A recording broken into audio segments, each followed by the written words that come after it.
কেউ মানুষ না মানুষ ঠাকুরের তাতে কিছু এসে যায় না। একটা সময় ঠাকুর বলতেন, আমার বাবা দাদা মায়ের থেকে শুনেছি, তখন ওরা অনেক মিটিং এ যেত ঠাকুরের, সবকিছু তো রেকর্ড করে থাকা যায় না, রাখা যায় না। অনেকে বলে নিজে প্রমাণ দেখাতে পারবে, এই কথাটা কোথায় বলেছেন ঠাকুর? আর সবকিছু প্রমাণ থাকে। ঠাকুর যেরকম বলেছিলেন, আমি যেদিনকে এই পৃথিবীতে থাকবো না, চারটে জিনিস এই সূর্যের বাড়িতে থাকবে। কি কি জিনিস? একটা বলেছিলেন কুমণ্ডল থাকবে, একটা গুড়ের রজনীগন্ধার মালা থাকবে, একজোড়া খড়ম থাকবে, ঠাকুরের যে গায়ের পূর্ণিটা বলছে থাকবে সূর্যের ওই তিনতলার ঘরেতে। ঠাকুর এখনো যারা যারা কয়েকজন বেঁচে আছে তারা জানে না। এই চারটে জিনিস যখন ওই সূর্যের বাড়িতে থাকবে, তখন বলছে এই পৃথিবীর কোথাও তোমরা আমাকে খুঁজে পাবে না, মাথা খুললেও পাবে না। তোমরা কেন? বলছে যত দেব দেবতা আছে তারাও আমাকে খুঁজে পাবে না, আমি সূক্ষ্ম থেকে অতি সূক্ষ্মে চলে যাবো, তারাও আমার নাগাল পাবে না। দেখবেন আছে ভাষণে আছে, এটা ভাষণে তো আছে। এটা তাই আমরা কি জিনিস পেয়েছি? যখন দাঁত থাকতে আমরা দাঁতের মর্যাদা দিই না, যখন আড়াল হয়ে যান তখন আমরা ভাবতে থাকি। এখন আমরা সত্যি সত্যি ঠাকুরকে 100% মন থেকে ভালোবাসতে পারিনি। আমি পারি, কে পেরেছে আমি জানি না, আমি পারি। তার নির্দেশিত পথে, তার যে সেই মত পথ আদর্শে আমি চলতে পারিনি। হয়তো কেউ কেউ চলতে পারছেন, হয়তো। যাই হোক, ঠাকুর বালব্রহ্মচারী মহারাজ যেদিন আবির্ভূত হলেন, সেদিন ছিল 1327 সাল 23শে কার্তিক, মঙ্গলবার অমাবস্যার তিথিতে ঠাকুর আবির্ভূত হলেন ঢাকা জেলার বিক্রমপুর পরগনার মেদিনী মন্ডল গ্রামে। ঠাকুরের সেই বৈদিক বাড়িতে তখন চলছিল ধুমধাম সমারোহে কালী পূজা। পূজায় বসেছেন ভগবতী ঠাকুর, তিনি একটু হাতছাপ করে কাজ করাতে ভালোবাসতেন। পূজায় বসে চিৎকার করছেন, বলছেন কই হে চিনির ডালা, কই চিনির ডালা নিয়ে এসো, পুজোর জন্য লবণ বই যায়। ঠাকুরের মা অন্তঃসত্ত্বা ছিলেন, তিনি তড়িঘড়ি চিনির ডালা আনতে গেলেন। ওনার খেয়ালই ছিল না যে তিনি অন্তঃসত্ত্বা। তড়িঘড়ি করে চিনির ডালা নিয়ে আসতে গিয়ে উঠোনের মধ্যে তারা হোঁচট খেয়ে পড়ে গেলেন, ছিটকে পড়ে গেল চিনির ডালা, আবির্ভূত হলেন। তারা নিয়ে নিয়েছে সেটা অ্যাকচুয়ালি। ঠাকুর তাই বলছেন, একটা জায়গায় আক্ষেপ করে ঠাকুর বলছেন, আমি এই দেশেতে আসতে চাইনি, ইন্ডিয়াতে। আমার মা জোর করে আমাকে নিয়ে এসেছে এখানেতে। মা বাবা, আমি তো বাবা মার কথা অবাধ্য ছিলাম না, তাই তাদের কথা অনুযায়ী আমি চলে এসেছি এই ইন্ডিয়াতে। তাই বলছেন আমি ওই দেশেই থাকতে চেয়েছিলাম। কিভাবে হাজার হাজার মানুষকে তারা ফোন করছে, আজও করছে, বলার কিছু কথা নেই। আবার হয়তো দেখবেন যারা এখানে সংখ্যালঘু সম্প্রদায় যদি কেউ থাকেন, তারা বলবেন হয়তো আমাদের বিরুদ্ধে কথা বলছে, তা কিন্তু নয়। ঘটনাটা ঘটনাই, সেটা সত্যই। তাই ঠাকুর বাংলাদেশের ঢাকা জেলার বিক্রমপুর পরগনার মেদিনী মন্ডল গ্রামে আবির্ভূত হয়েছিলেন। তা সেই বৈদিক বাড়ির একটা নিয়ম ছিল কি, 7 বার যদি সংযোধনী হয় তাহলে জানতে হবে পুত্র সন্তানের জন্ম হয়েছে বা আবির্ভাব হয়েছে। তাই অন্দরমহলে সেই 7 বার সংযোধনী হচ্ছে। পূজায় বসেছেন ভগবতী ঠাকুর, তিনি ভাবছেন, আর সুন্দর ঠাকুর তিনি ভাবছেন, ঠাকুরের যে জ্যাঠামশাই, আমাদের বাড়ির যে এতদিনের কালী পুজো তাকে আজকে বন্ধ হয়ে যাবে। তিনি তড়িঘড়ি ভেতরে গেলেন, গিয়ে দেখলেন ঠিক তাই, শুভ সৌজ হয়েছে। সেই সময় খ্যাপা এসেছিলেন, তার নাম অচিন খ্যাপা। তিনি দ্রুত পায়ে বাড়ি দিলেন। দ্রুত পায়ে বাড়ি দিলে যখন চলে যাচ্ছেন তখন বলছেন, ওরে সে এসেছে রে, সে এসেছে, তোরা পরে বুঝবি। আর এই সুন্দর ঠাকুর খুব ভালো টিপুজি পুষ্টি বা জন্মচক করতে পারতেন। জন্মচক করতে বসে হাউ হাউ করে কাঁদছেন, কেঁদে বলছেন, ওরে এই যে বৃহস্পতি তুমি গিয়েছিল জন্ম সন্ন্যাস নিয়ে এসেছে, মানুষকে মুক্তির পথ দেখাবে, আলোর পথ দেখাবে। তোরা পুজো বন্ধ করিস না, পুজো শুরু কর। পুজো শুরু হলো কিন্তু ছাদ করি বন্ধ হয়ে গেল। ঠাকুর প্রথমে এসে আবির্ভূত হয়ে ওই নিরীহ অবলা শিশুটিকে তিনি মুক্তি দিলেন, রেহাই দিলেন।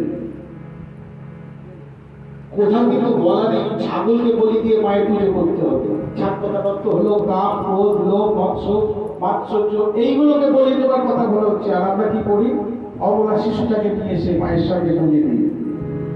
সেই মাঝি পুজো গ্রহণ করে। আমার যদি সন্তানকে যদি এইভাবে বলি দিয়ে মায়ের কাছে দেওয়া হতো, আমাদের আমাদের মনটা কিরকম হতো? তাদেরও তো বাবা আছে, মা আছে, তাদেরও তো পরিজন আছে, তাদের কষ্ট হয় না?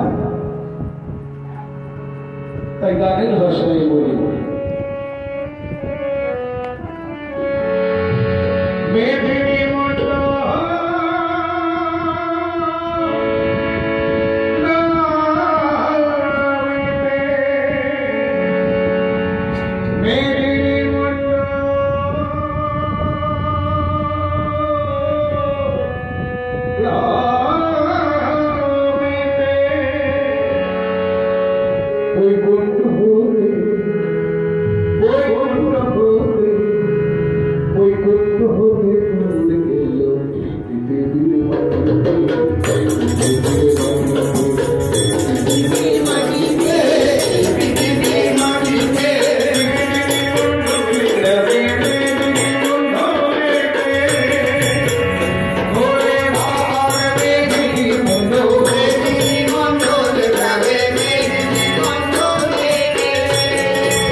যুদ্ধ হবে, তৃতীয় বিশ্বযুদ্ধ হবেই হবে।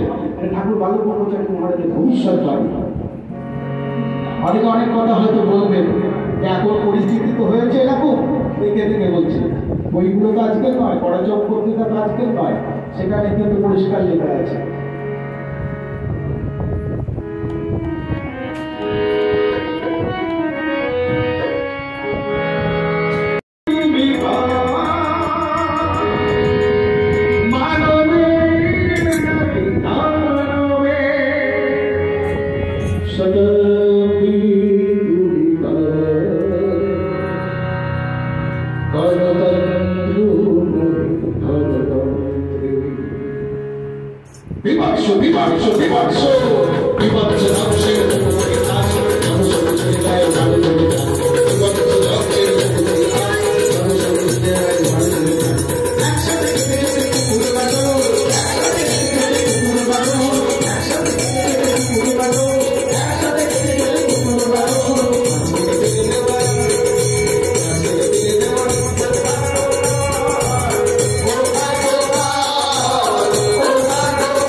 প্রকৃতি দেখাচ্ছে, কিন্তু তাতে নয়।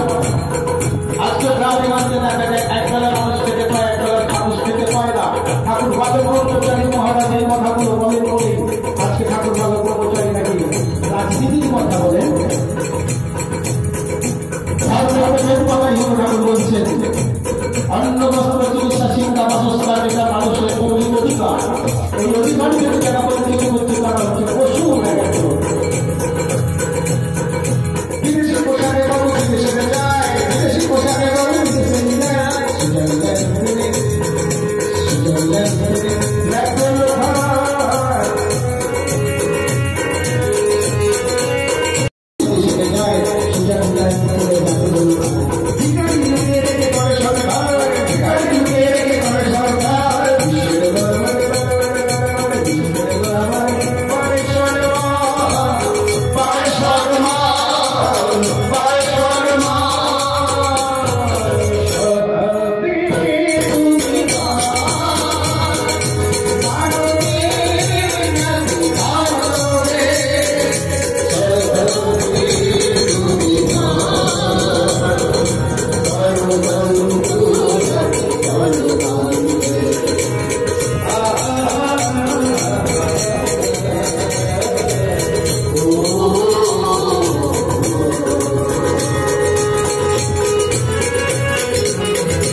মানুষের তো এই পরিচয় নয়।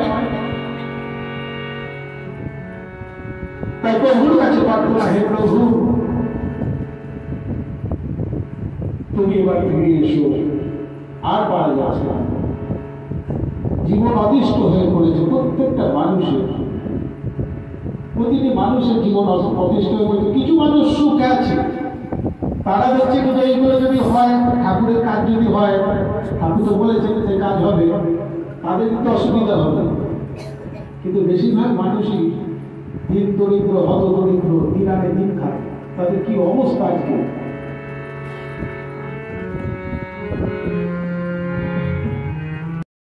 এই দেশ দেশের মাটিতে দেখেছি খুশি আছে অভিযান, নরমুপিনার গুঞ্জগুলি সারজনে করতে কান। এই দেশ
যুগ অবতারে জন্ম সিদ্ধ ঠাকুর শ্রী শ্রীপাদ ব্রহ্মচারী মহারাজ